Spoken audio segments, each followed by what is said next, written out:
Olá, o Interesse Público começa agora. Aqui você acompanha reportagens e entrevistas sobre a atuação do Ministério Público Federal em defesa dos direitos do cidadão, do patrimônio público e do meio ambiente.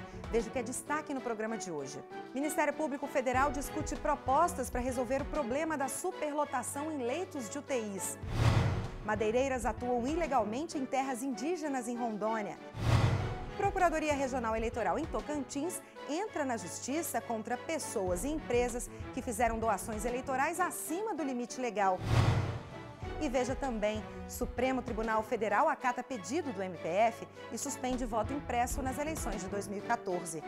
Essas e outras notícias você acompanha agora no Interesse Público, um programa do Ministério Público Federal.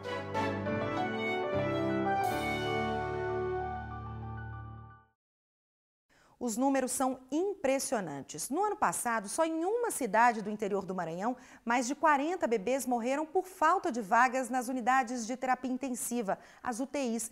E no Rio de Janeiro, a estimativa é de 6 mortes por dia pelo mesmo motivo. De acordo com o Ministério da Saúde, a criação de novos leitos em UTIs depende dos pedidos feitos pelas secretarias estaduais de saúde. O tema foi discutido no Senado com a participação do Ministério Público Federal. A falta de leitos nas unidades de terapia intensiva é um problema que afeta hospitais públicos em todo o país. Os dados impressionam. Em 2010, pelo menos 40 bebês morreram no interior do Maranhão por falta de UTI. Já no Rio de Janeiro, a estimativa é que pelo menos 6 pessoas morram por dia porque não conseguem uma vaga em um leito de UTI. O irmão de Conceição não resistiu à falta de atendimento adequado. Em junho, Walter sofreu um acidente de carro no Gama, região administrativa do Distrito Federal, que fica a cerca de 40 quilômetros de Brasília. Em estado grave, foi levado para o maior hospital público da capital do país, mas todos os leitos de UTIs estavam ocupados. Nem mesmo uma liminar judicial resolveu o problema. Os advogados da empresa que ele trabalhava conseguiram uma liminar, chegou no hospital de base, o oficial de justiça chegou com a liminar lá, mas o hospital de base se negou, disse que não tinha vaga, que não podia fazer nada. 2 dias depois de dar entrada no hospital, o despachante de 38 anos, pai de 3 filhos, morreu na enfermaria. Ele estava precisando de uma UTI, não tinha vaga, tinha um risco de morrer e a gente não estava conseguindo fazer nada. A gente não conseguiu nem tirar ele de lá. O Ministério Público Federal quer evitar que situações como esta continuem a acontecer. Este procurador da República discutiu no Senado propostas para resolver o problema da superlotação em UTIs de hospitais públicos. A proliferação de câmaras técnicas nos estados, inclusive que abranja a Justiça Federal e os procuradores da República, é uma solução bastante adequada, porque você vai ter um grande número de pessoas com conhecimento não só de medicina, de administração hospitalar, de orçamento de saúde, mas também do judiciário, para que um determinado caso possa ser examinado com a maior rapidez possível e aí você possa separar o joio do trigo. O Ministério da Saúde alega que a criação de novos leitos em UTIs no país depende dos pedidos feitos pelas secretarias estaduais de saúde. O Ministério exige que esse pedido apresente detalhadamente a estrutura da rede pública e a disponibilidade de profissionais qualificados para o serviço.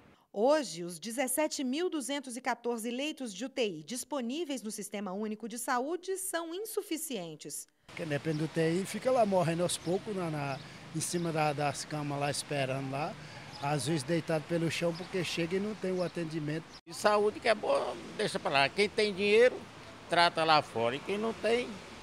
De acordo com a coordenadora de atenção hospitalar do Ministério da Saúde, em 4 anos o Brasil terá 19.238 leitos, o que deve acabar com o déficit de UTIs na rede pública. Com essa abertura de 2.000 novos leitos e a qualificação dos leitos já existentes, nós vamos, ampliar bastante a oferta de leitos. Um dos resultados da falta de leitos em UTI é a chamada judicialização da saúde.